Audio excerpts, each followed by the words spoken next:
Martha is Mark's sister. I am an important person. Robert is a very kind person.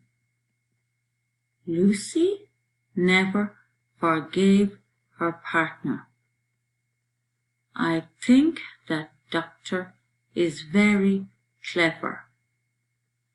Lily is a perfect partner for Mark. The servant will serve the dessert.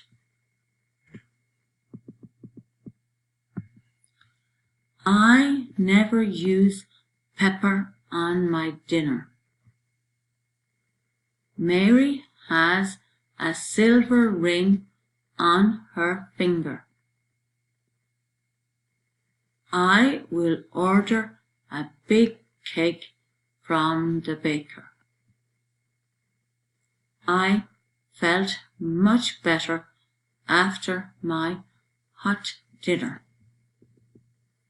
My pencil is short, but David's is shorter. I met a very clever person at the party. Last summer, Mary went for a swim in the river.